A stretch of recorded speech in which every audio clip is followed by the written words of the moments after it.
I want to welcome you to the Pro Mindset Podcast. The Pro Mindset Podcast is all about diving into the headspace that results in championship performance. High-performing athletes, winners, have this mental flow and have a positive headspace for their performances and success. Join me, Craig Domann, sports attorney and NFL agent, on this podcast. I will interview pro athletes, college athletes, football coaches, and sports personalities. Together, we can discover how you can get in the flow and have your own pro mindset.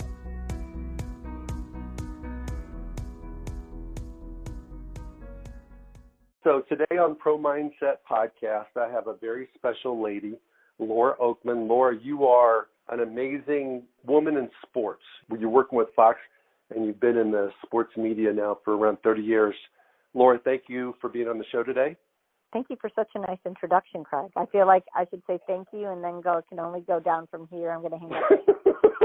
Thank you. Thank you for the Okay, here's the thing. I know that you're usually the person doing the interviews, but today you're going to get an opportunity to share with the audience who you are, what you're about, your legacy, your impact, all those types of things. And so why don't you share for the audience where you're from, what you've been doing. You've been involved in sports, the Olympics, NFL, basketball, everything. So share with everybody your journey.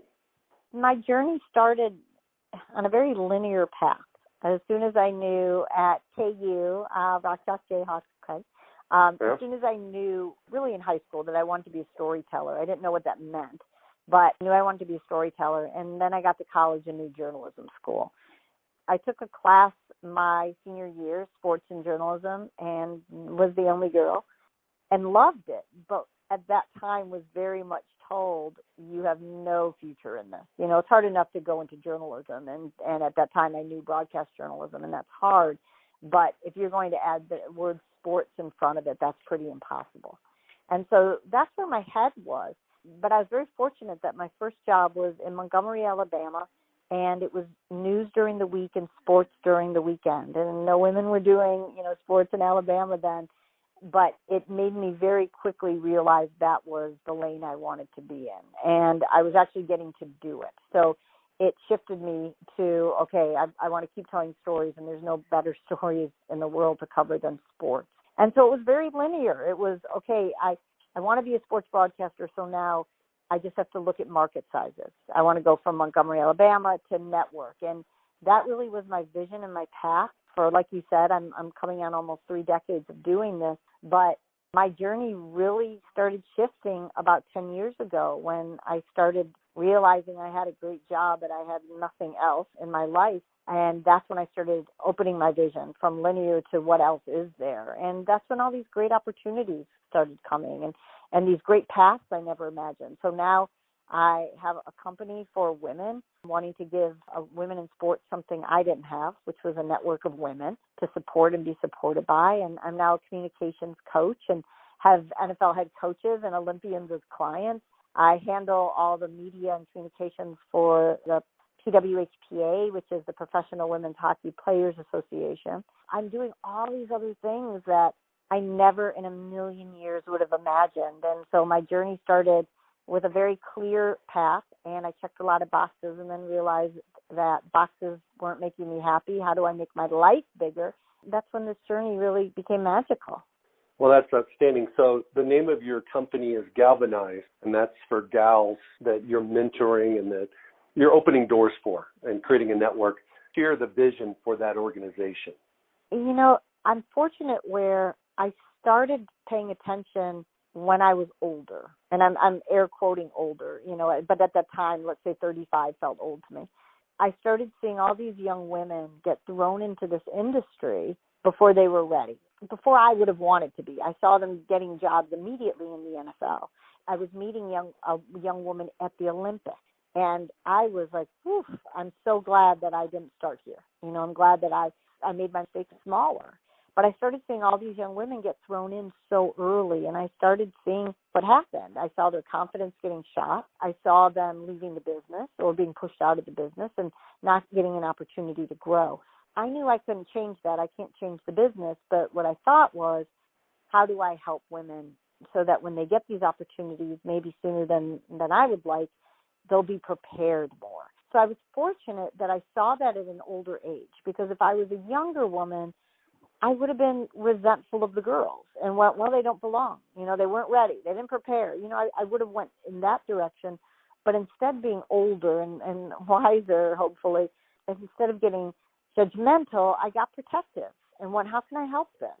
And so it started about, 12 years ago. I put my first boot camp together. I didn't know what it was or why I was doing it or anything. And it took me about 4 months to find 20 women who wanted to be a part of it. Now, 12 years later, it's been over 2,000 women. We're from 18 years old to our 40s. It's women in front of the camera, behind the camera. We have women who you and I have in common who now have law degrees and want to be agents, producers. They want to be coaches and broadcasters also. So it's been incredible, and it's something that I never had growing up in this business, which is a group of women. I had a lot of peers, but I didn't have friends. I didn't have confidants. I didn't have anyone to help navigate all the gray with. And as you know, this business is all gray.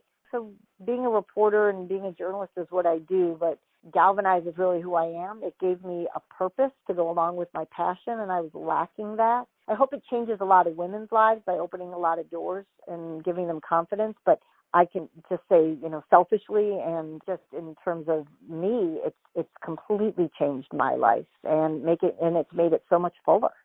Well, there's no question that when you get an opportunity to give back, it's good for the soul. Yeah, okay? Yeah. Right. And so let's divert just for a moment. And if we talk about someone aspiring to be an NFL player and getting off the bus, he's 6'5", he's 250, he runs fast, he jumps high, he does all these things. When you first get in this business on the sports side, you think he's going to make it. But after you do it for a while, that just scratches the surface. Right. The question is, what is his mindset? Yeah. What is his character? What is his passion? What is his motivation? What is his identity? How does his lifestyle complement his dream? All those things, and that's what Pro Mindset's about. And what I've learned is that there are certain things that you have to be prepared for. You have to have some emotional intelligence when you go into the NFL. You have to have lots of emotional intelligence to do what you've done. So when you have your conferences and boot camps and you speak to young women, what is the thing that they've got to know that you didn't learn that they can know right out of the blocks? What's the thing that separates the women that make it from the ones that get an opportunity, but a couple years later they're doing something else? Confidence in yourself. And I know that when I was starting, everybody told me I can't do it. Everybody told me you shouldn't do it. Nobody wants to hear a girl talking sports. Nobody believes you. Nobody wants you here. And so at some point, all those outside voices became my voice. So my questions were longer than the answers, because I couldn't ask one of your clients, hey, you just switched from a 3-4 to a 4-3. What's been the biggest adjustment for you? I had to make sure that my question told you what a 3-4 was and what a 4-3 defense is, so you know that I know that. And so everything was about proving myself constantly. And so what happened at 40, so it did take me that long, was I started really realizing that I didn't know who I was. I knew what I did. And I always wonder if we choose our jobs or our jobs choose us. I know my career was very obvious because I was very private. I was very sad. I was very depressed, and I didn't share any of that. I wanted to make sure I looked grateful. I wanted to make sure that everyone, was always telling me I had the best job in the world. And if I ever would have complained, or if I ever would have said I was depressed, somebody would have said, how selfish of you. You have this great job. And so I had so much doubt in my head. I was trying to prove everything to everybody, and I was really unhappy. I wound up choosing this career because I could hide behind everybody's story. I didn't have to tell mine. The thought of this conversation would have paralyzed me, when I was 25 or 35. I wouldn't have done it. And so I liked to ask everybody about everybody else. And if you would have asked anybody who knew me back then, tell me about Laura, and they'd be like, Laura's great. You could tell Laura anything. You can trust her. She's a vault, that she's a therapist. She's there if you need her. But if you would have said, is she married? Does she have kids? Does she have siblings? Are her parents a lot? Look, they would have said, I don't know. And not because they didn't want to, but I just didn't let anybody in. I didn't let anybody know. So I say all of that to say most women that I work with, and this is men too, but just, I'm just speaking for Galvanize right now and all these women. If you want to tell other people's stories, it's because you're not comfortable with your own. My thing at my boot camps and our seminars, they'll come because we partner with NFL teams, and it's cool. They want to interview players, and day 2 of it, we do hang out at a facility, and it's really neat. But day 1, we are locked in a conference room for 15 to 18 hours, and it's all about us. We don't talk about on camera. We don't talk about broadcasting. We talk about our confidence in ourselves. That I have found changes everything. And so when I coach people to be better on camera, we don't even put a camera on until at the end, because it's all about how you feel about yourself and who you are, not what you do. And in our business, we are all caught up in what we do. And so, no question. Right? And so being a reporter, I've got to make you open up. I've got to make you comfortable. And so if I'm in my own head, if I'm, thinking about my questions, if I'm thinking about how I look, I can't make you follow me. I can't make you comfortable. The secret sauce is exactly what you said. It's the EQ. It's not the IQ. It's really making sure that you're a great point guard, that I'm confident in myself. I'm confident in what I do, but I also have the emotional capability of making sure that it's not about me and that I'm going to do everything I can to make you feel safe as I try to get you to share things you've never shared before. And that's a skill. You can go to school for that, but that's probably more of getting older, going through hard times, and thinking about how would I want this asked of me? How would I want to answer this question? Would I want to answer it? And thinking about how you make other people feel. So empathy is probably the other word that changed my life, is going through hard things and really thinking about how do I make sure that I use this to make somebody else's interview easier for them. Okay, Laura, so you hit on a lot of points that struck nerves with me, because if you look at the sports agent community, very similar to the sports reporter world. I already know where you're going. Yeah. Everybody is, I would say, on a large scale, depressed, empty. Yeah. They have identity crises because everything's about their clients. Yep. And their image is not who they are, it's who they represent. And their success is not, do you have healthy kids, and do you have a healthy marriage, and do you have a healthy lifestyle? It's who'd you have drafted this year? Yeah.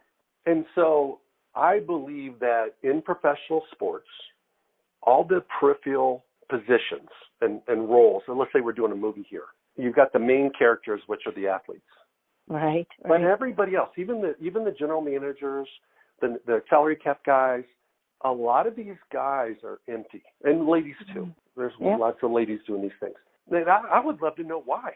Because it's like, at the end of the day, they're living the dream in everybody else's eyes. But they're not necessarily the main actor, even in their own dream. Yeah. You hit it. I know what changed my life was I was 40, and I thought that was very old. I was 40 and I was on a plane, and I can't remember from where and going to where, because it doesn't matter. That my whole life, was and is on planes. I thought the plane was going down. The flight, everyone thought the plane was going down. We had a really massive, dramatic drop, and the masks came down. People were screaming, and people were crying. People were praying, and people were grabbing their phones. I always say I didn't care. And so I'll tell that. And when I started telling that, that's a long time for me to even say, but people would say, oh, because you were at peace. And I'd say, no, I didn't care. And they'd say, because you accomplished everything. And I would say, no, I didn't care. But the second the plane, thank God, landed, I made a vow that I would start creating a life that I would care. And so I got out of, a hard marriage the next day that I, had been in for way too long. And I made all the changes in my life at that moment of going, I need to take some time where I'm not covering anyone else's story. I was very fortunate to be in a position where I could say this, but I could take a few months before the football season started and go, I'm not going to do any other sports. I'm just going to work on my story. I'm really thankful for that because, one, that's where my work started. My whole life changed there. But also, I think all the time, what about the people who were on flights that had that thought and they didn't make it, that their plane did go down? I'm so grateful for that moment, but it changed everything, Craig. It just really became, I can't keep talking about everybody else's moments. Like, what are my moments? I'm covering everybody's. I'm talking to you about yours and all your clients, but I've got nothing to add. So I would, end football season, I'd be so depressed because I'd be home, and home wasn't home for me. It was a house. So I think so many of us struggle through that, of just exactly what you're saying. You're chasing the dream, but the dream is somebody else's dream. And at some point, you're going bad either by yourself or in a sad marriage or, and just lonely, and you're not cuddling up with your contract. And I'm not cuddling up with an interview. And at some point, you're going to have a reckoning with that. And I think the difference of who we know who's happy and who we know who isn't, some people figure that out and do something about it, and some people stay in that gray forever. Absolutely. And I can't tell you how many conversations, the last handful of years I've had with NFL types where they're calling me on Thanksgiving Day, they're calling me on 4th of July, they're calling me on Easter Sunday, they're calling me on these, normal holidays. And I'm like, where you at? Oh, I'm at the office. I'm like, hey, what's the fam up to? Oh, I'm going to do Thanksgiving for an hour. Yeah, I'm going to stop. I'm going to pop in. Well, earlier in my career, my kids thought I was married to two people, two things, my wife, Teddy, and my cell phone. And my son, Jojo, would say, Dad, you're married to your phone. You're always on your phone. I was there, but I wasn't there. Yeah. And I can't tell you how many family trips, family holidays, vacations, where I really wasn't there. And then when I was able to give it up, and because it would always take 3 or 4 days to even come down, you get that phone call. And of course, there's always something urgent that happens when you're trying to take a break. Of course. And now all of a sudden it's about somebody else and their crisis that's creating a crisis for you, but they don't care. Your job is to help them with their crisis. Yep. If you don't know your purpose and your identity, you're not going to find joy. Yeah, I hear you. And most of the time, not all the time, but most of the time, your purpose comes from your Creator. And you got to have a connection of some type with your Creator. What happened to you, and I'm obviously making an assumption here, is when you were on that plane ride, that was a wake-up call. That was a pivot point in your life. And when you look back, that valley experience where everybody on the plane's thinking they're going to die, that could have been the best thing that ever happened to you, because it caused you to reevaluate your situation, make a change in your relationships, and realize that, hey, you're not going to be here forever. When you're gone, what legacy are you going to leave? Yeah. So what is the legacy that you would like to leave? It's funny because as you're saying all of that, and I'm thinking to myself, one of the reasons why I was so sad back then was I had lost a mom young. And so I was 23, 24. And so there was such a hole in my life and such a hole in my heart, of just feeling that emptiness all the time of a mom who never saw what I became and, never saw what I did with my life. And, and all of that, I thought so much about that after that plane ride, which was what a horrible way to honor somebody's life. And by not living mine, I think what my mom would say, I was raised very much get a career. That my mom raised her kids and loved doing it, loved raising us. But my mom was very much with me, versus my two brothers, get yourself a career. I want you to have that life. I want you to, go make your own money, a man will come later. But, go do something, go follow your north. So I took that so to heart. And so everything was about my career because I kept thinking that's how I make my mom proud. And then we galvanized and then starting to create this life and, I'm falling madly in love with my husband. And now I really realize my legacy is my life. I hope that whoever speaks at my funeral, 100 years from now, I hope nobody mentions my job. I always say this to my husband because I'm now the same age my mom was when she passed. So I'm very, very aware of age and I'm very aware of life after this year and how meaningful it is to me. but I always say to him, if God forbid you have to plan, eulogies, don't worry about speaking. Like I don't need, like please don't do that if you don't feel it. But have all my girls just line up, have all my galvanizers say something, and that's really what I think of now. That selfishly and personally, I've done some amazing things and covered some amazing events and covered some incredible people, and I'm really proud of that. And I'm proud of how long I've done it for, which is even harder, getting in this business as a woman, or as a man, but especially as a woman, staying in this business is hard. But what I would say is what I hope the legacy is and what I hope people talk about isn't what I did, but hopefully what I did for other people and made their lives and their careers better and fuller because of it. And I hope that plain lesson wasn't my lesson. I hope that, I share that with every boot camp and make sure that all these girls understand I learned this lesson at 40 and I wasn't supposed to learn it a day earlier. I learned it the day I was supposed to. But if I can help you all see that at 23 or 25 or 32, then I'm hopeful that you will get it before me and you'll start earlier than I did. How I would like to be remembered. It will have nothing to do with what I do, but I hope a whole lot to do with who I am. Absolutely. Hey, let's take a 1-minute break and let your puppy bark. Yes. Booyah, or whatever it is. We'll say Booyah's nice and calm, but Cash, who is 13 weeks, I cannot say the same for. So I will hope that he remains quiet. No, it's okay. It just adds to the ambiance here. Okay. So in a short period of time in this conversation, I've gotten very deep about the meaning of life and the opportunity that we have being seasoned professionals in our industry to make an impact on younger people. If you could go back and have a conversation with your 22-year-old self, what would you tell your 22-year-old self today? Oh, first of all, I'd give her the biggest hug. She really needed one. I would tell her that she's not going to believe how good it's going to get. I would tell her take the work as seriously as she was taking it, but not take herself so seriously. And I would say be kinder to yourself. I think I was a kind person to other people. I was raised that way, but the bubble over my head, if you could have seen my thoughts, was not very kind. I think about how much harder I made things because I wasn't rooting for myself, because I wasn't gentle on myself and I wasn't supporting myself. And I just think she would have just understood how important it was to be the biggest encourager and biggest supporter. I think that would have I like to think it wouldn't have changed anything in terms of my path. My path was my path and, that's where I was going to go. But I think I would have enjoyed it more. And I think I would have been able to smile a lot more if I just wasn't so hard on myself all the time and wasn't trying to prove something to everybody all the time. I'm very blessed, as I know you are, with working with so many young people also.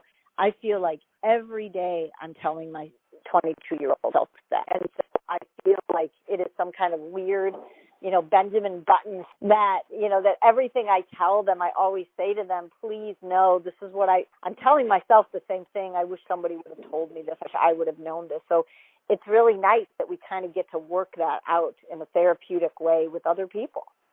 Absolutely. Okay, Laura, there's hurdles for everyone in every industry. But the industry that you chose, the hurdles are really high, especially when you started. So when people were saying you shouldn't, you can't, what was the thing that helped you break through? Was it your talent? Was it your persistence? Was it your no fear of failure? Was it you couldn't live with yourself if you didn't succeed? I mean, what was the secret for you to be that woman that did it? Everybody used to say, what's your plan B? It took me about 9 months to get my first job. So I heard that a lot as I was watching all my friends have lives and get jobs and have money and have relationships and get homes and have babies. And I was at home with my parents sending out reels.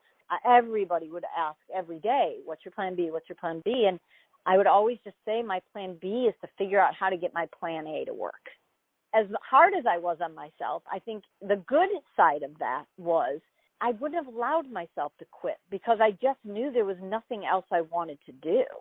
So I might have not said it kindly, and I might have been judging myself. You must not be that good because you're not getting a job.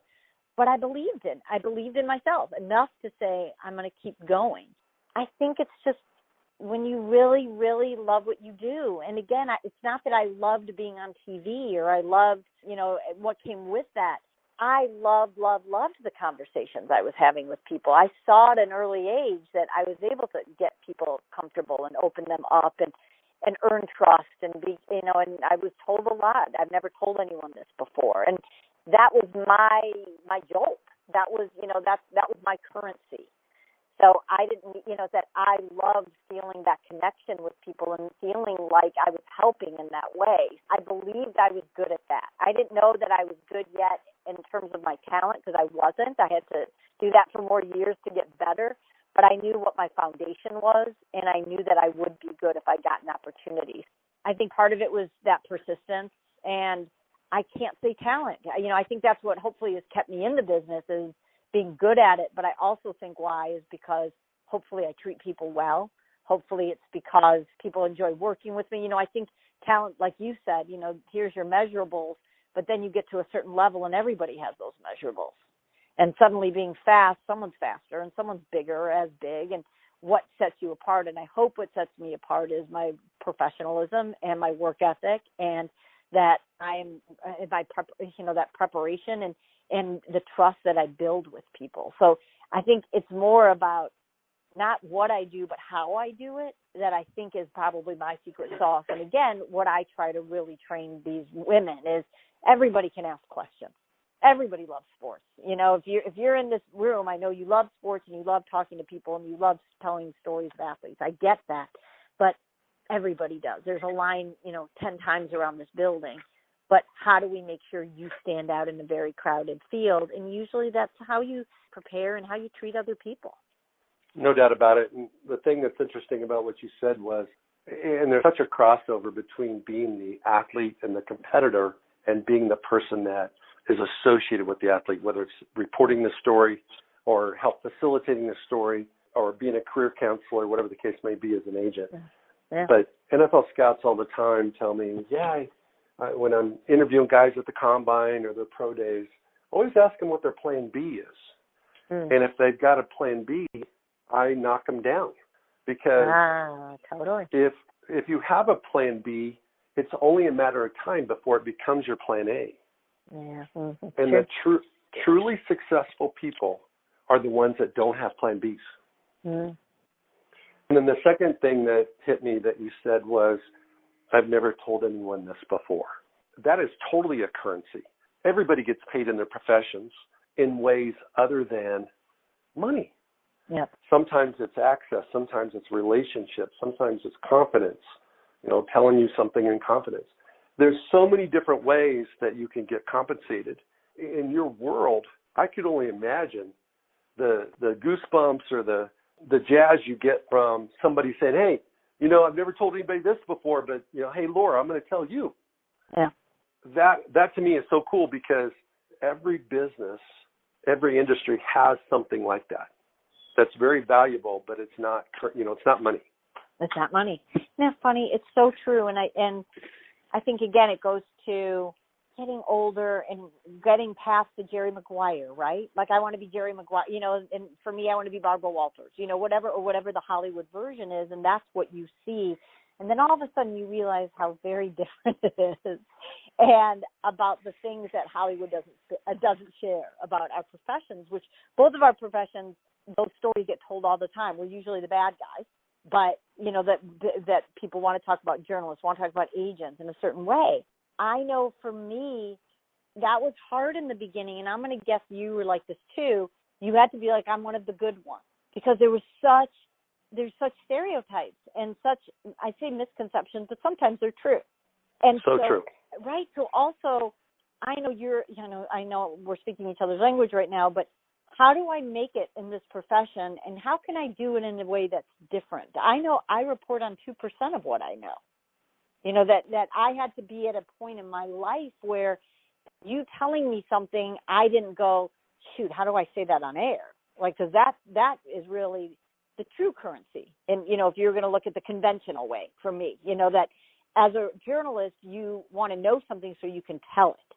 And I was like that young, But then it very much evolved and shifted to, well, the currency for me is having the privilege of knowing it. I don't need to share it. I don't ever need to tell this to anybody, especially on TV, but I'm honored to have earned your trust. That again, I learned that at a certain age because I wouldn't have gotten that at 25. Because then I would have been like, well, then how am I going to get better on air? Why am I building relationships if I can't show them off? And then thankfully you get to a good age where you go, oh, well, that's why I built relationships. There was no agenda. It was to know their families. I can't tell you now the coaches' daughters that I get for Galvanize or the players' daughters that I get. And so that is more meaningful than ever having a scoop or ever having shared a story on TV. I'm literally now trusted with their children. And so, and now I'm being hired by them, to help them on help them get better in communicating. So all those young years where I thought, how is this helping me? People are telling me things, but I'm not getting anything out of it. And then again, kind of going back to if I could have talked to that girl, I would have said, calm down. Wait till you see how good it's about to get. Wait till you see, what this is building towards. I mean, again, like it's so live and learn. I think about all the things I wish I would have known, but we get them the minute we're supposed to get them. So true. Now what I'd like to do is kind of change gears. Because you've had access to so many awesome people, it's unfair for me to go, oh, Laura, tell me one situation. Yeah. Okay, because then you're like, well, which one do I pick? Exactly. Okay. All right, so I don't want to do that, but here's what I do want to do. This is a pro mindset. What we look at is that you take your God-given talent. This is get off your bus talent. When you get off the bus, you were born with this. Then you add your work ethic and your effort. And that's what most performers' ceilings are, is when you add those two together. But then when you add mindset, that allows performers on the field, off the field, to exceed anybody's expectations.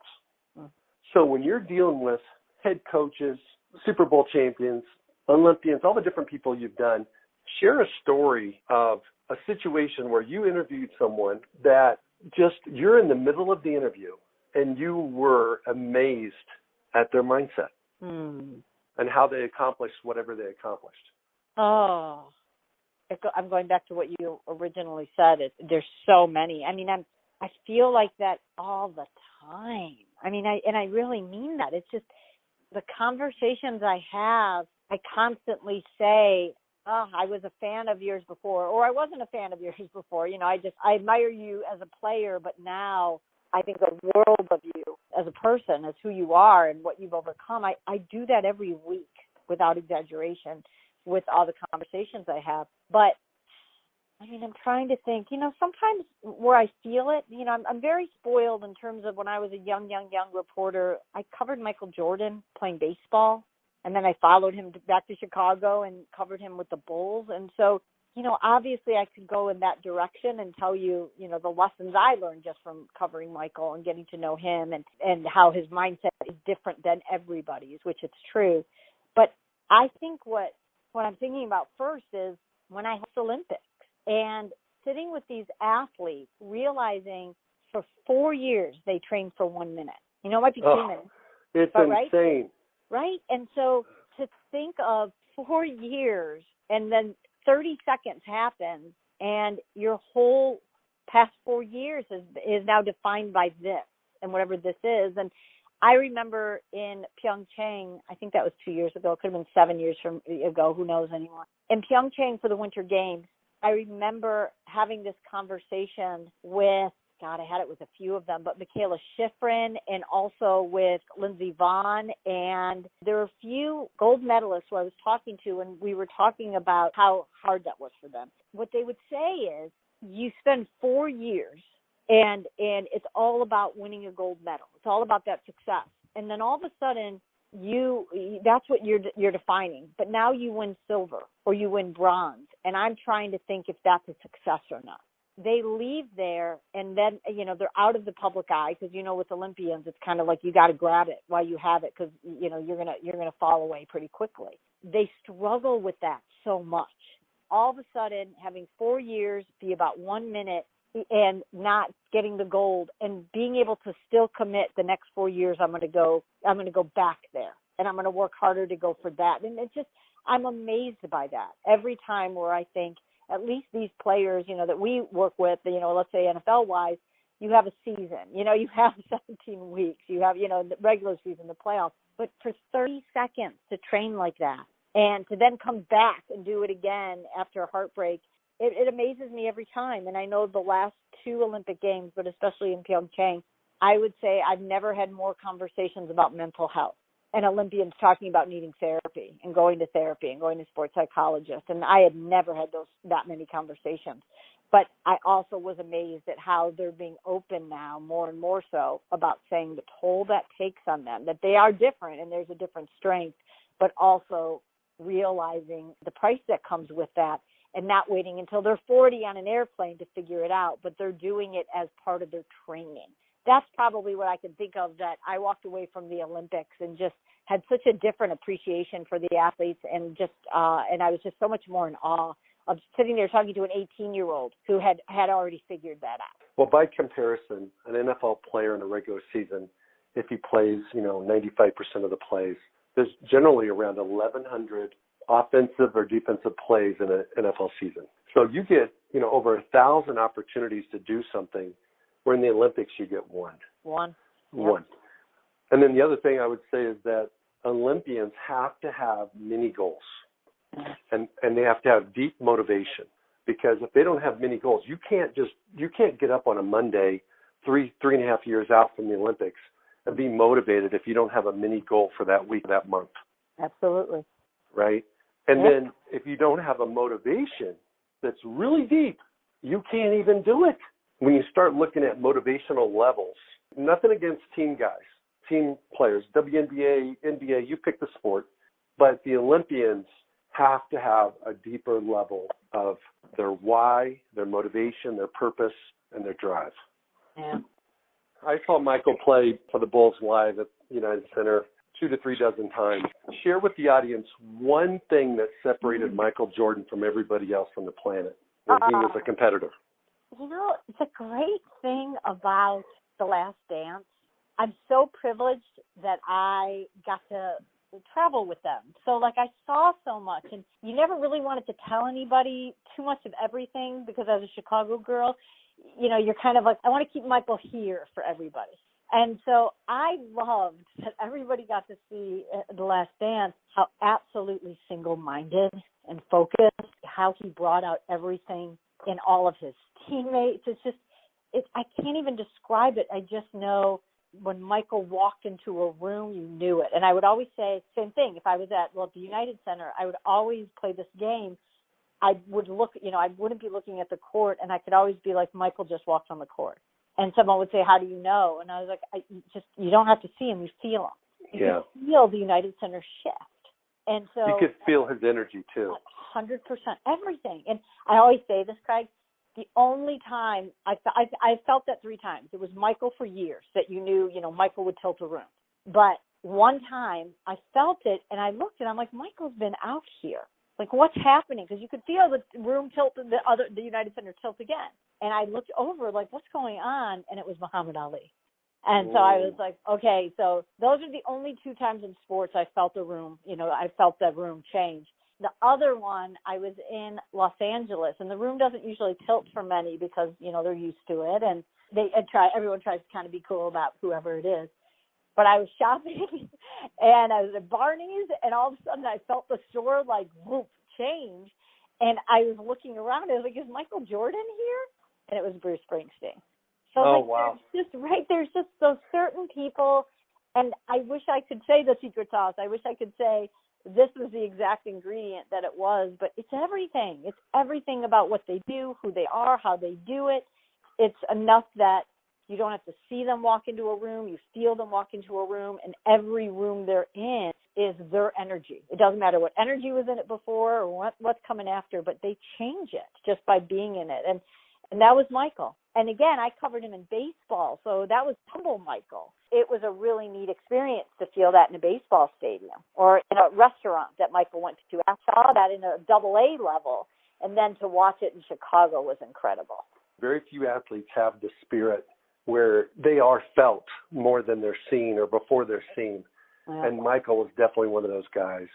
In today's world, when athletes are put on a pedestal, they've got their own platforms, they get to do a lot of social media, they all want to have a brand. A lot of them are trying to be something they're not. Yeah. So they can either be marketable or make more money or something of that nature, where Michael was just Michael. And he was a walking billboard. He was a brand, but it was his spirit that you could sense when he was around. Yeah. Isn't that funny? It's so true. And I remember the first time that I interviewed Kobe, and I was so like, this is Michael. And then I asked one of his people where I was like his press conferences and, just how he interviewed. And they said when Kobe was in high school and studying, it wasn't just, and you probably do this, for your guys. It's not that you just study what they do on a court. Like, you can't do what Michael can do on a court. I mean, Kobe could, it's Kobe, so, but you can't do that. But he studied his pressers. He studied his interviews. And then Kobe became Kobe and figured out his own style, right? But I'm always amazed by that, too, of there's certain guys where I would think that you would just put on a tape or just say, this is the player I want you to look at in every way, and what kind of life he leads and his family, everything. It was, there's something different about certain ones. And no matter how many guys would try to emulate that, you can't, you can't manufacture that energy. You can't tilt a room, unless it's authentic. This was one of the things when I was doing all my work after the plane. I had this obsession with honey and with bees. And so what always made sense to me, and it's still my mantra to this day, but if you take a pot of honey and you just put it on the table outside, the bees are going to come. The honey doesn't have to call to the bees. The honey doesn't have to sell itself to the bees. The honey doesn't have to make a big deal about itself. Honey just has to be honey, and the bees will come. My mantra for, as I was trying to figure out my life was bees to honey, bees to honey. I had to figure out my honey because I was selling, and I was trying, and I was proving, and all of that, and I was trying to find a space where I could just be, and the right people and the right opportunities would come to me. And I still work on that. There's times where suddenly I feel stuck in life and I feel like I'm not getting opportunities or I haven't had, some great energy come my way. I can always go, am I my honey? And the answer is always no. Nope, you've been selling yourself. Nope, you've been pushing a little too hard. And so I always try to do that, especially with Laura, hang on one second. So what is your honey? I think my honey is when I feel best about myself, which is, I think when I'm 100% present, I'm not in my head. I am just at my most grateful being, of being able to be grateful what I have, not pay attention to what anyone else has or what I don't, and just be still and be grateful for my life, this life that I've built and created, since that airplane. So I think it's when I'm in that spot of gratitude is probably when I'm at my most honey. Well, one of the things, I'm in a men's group when we talked about this morning, it's when you put the past behind you and you put the future on hold and you focus on the here and now is when you're your best self. And so many of us are always trying to get somewhere, be somebody. And it's always about where you're going instead of what you're doing and where you're at. So hard. It probably should be every one of our goals, of just when you can just be still and just be at this moment. My husband's wonderful at that. He's really helped me with that. He truly lives that way of just be where your feet are. How many times do we hear players say that or coaches tell players, and that's work. That is serious work. But I hear you, like, that's the honey. If you're not looking back, you're not looking forward, and you're just right where you're supposed to be. And especially not just when times are good. Like, I notice when I talk to people, and I know you have these same conversations, when I talk to people about their pinnacle moments and about, why they are the way they are, nobody tells a good story. Nobody's like, well, I won the Super Bowl, and that's what began my who and my why. It's always at your darkest times. It's always at the biggest struggles. And that probably leads you to that honey more than anything. One day realize this, like, how come when I'm interviewed, I never talk about the good things I've done? It's just not that interesting.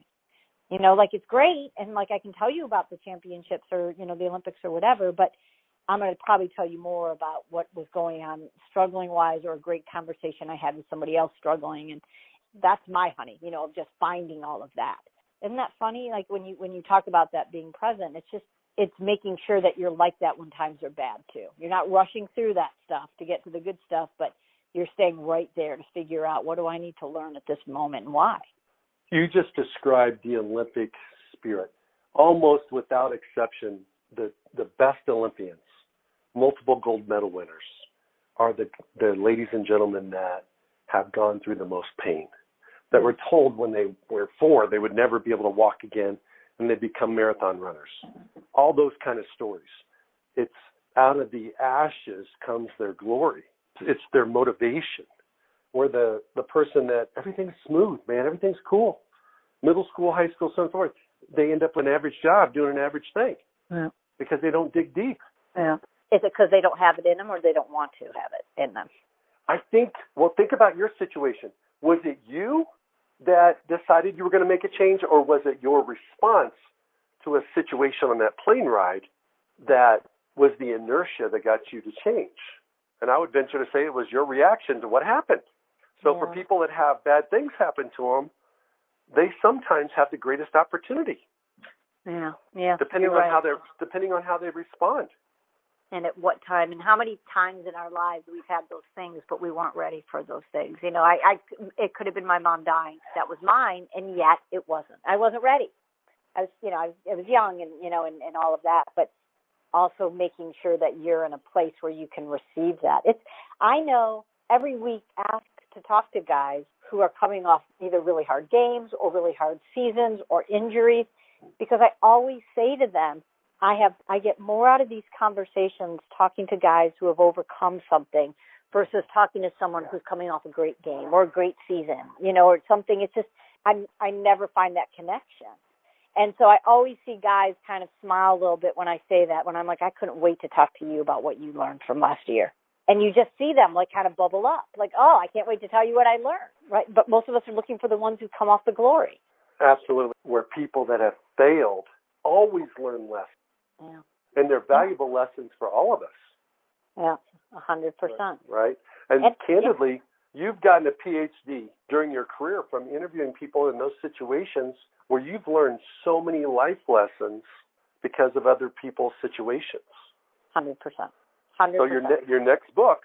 But here's the thing. That would have been my first book, and I thought about that, when I was younger, and was like, I could do, some of my best lessons as a reporter were from Michael Jordan and Charles Barkley, and I learned some incredible lessons from them. And I thought that would be my book, and then all of a sudden my life shifted again to my story. And I went, well, do I want to write a book about other people's stories or mine? So I think you're right. I got the PhD from all of them, and then all of a sudden my next level was now I had to get the education for myself. I can share all their stories, but I haven't gone through those. So now how can I share my stories and also add in a sprinkle of all of theirs? I think it goes back to, again, what we, circling back to our field of agents, of reporters. How many of us are writing just the books on other people, our clients and the people that we interview, or about our lives and what we've learned? Absolutely. That's from the voice of a Hall of Fame reporter, Laura Okmin. Laura, I want to thank you for being on Pro Mindset today. I've really enjoyed the conversation. I hope our listeners got some meaningful ideas from your conversation, and I really appreciate you being vulnerable and just telling it like it is and being real about why you changed and how you changed and the impact that you're able to make today. I can't thank you enough for this wonderful conversation, Craig. I am so appreciative. I'm so appreciative of the depth and the meaningfulness of this conversation. Thanks for having me, Craig. I so appreciate the conversation. You're welcome. Bye-bye. Bye. Thank you for listening to this episode of Pro Mindset. If you enjoyed this podcast, please subscribe, rate, and review this podcast. You can follow us on our website, promindsetpodcast.com, or on Instagram, Twitter, and Facebook at Pro Mindset Podcast. Thank you so much for listening. We'll see you the next time.